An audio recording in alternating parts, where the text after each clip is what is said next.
into the red phone booth. Without noticing, the metal door behind him was slowly closing on its own. He inserted a coin to make a call, but the phone wouldn't connect.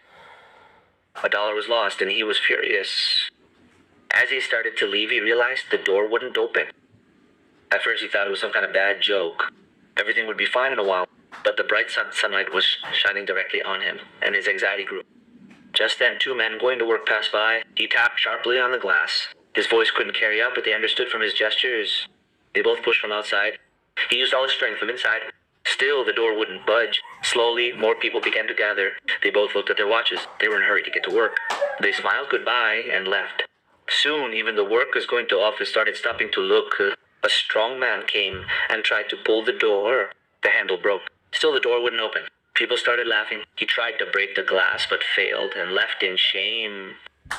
Then an experienced mechanic arrived. He examined it carefully, but couldn't find a single screw. He tried prying it off the edges to no avail. He put the broken handle back in place and he left too. The crowd grew and a small world settled around him. Shoe polishers, balloon sellers, and some people sneaking food. Still, no one could pull him out. Exhausted, he sat down. Just then the fire brigade arrived. The firefighters were about to break the glass, but he was afraid that shards of glass might fall on him.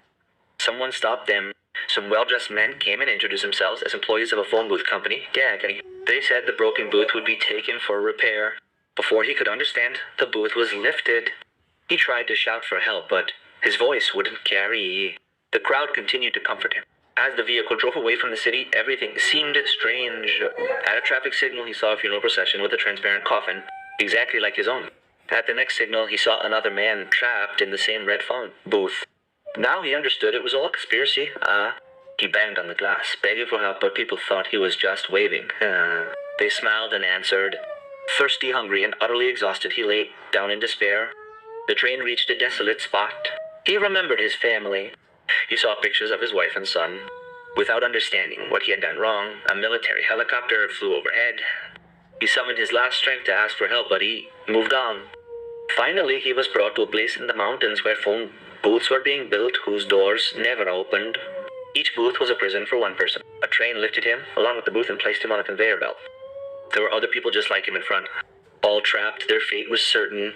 When no one hears your voice, no one comes to rescue you. If no one hears your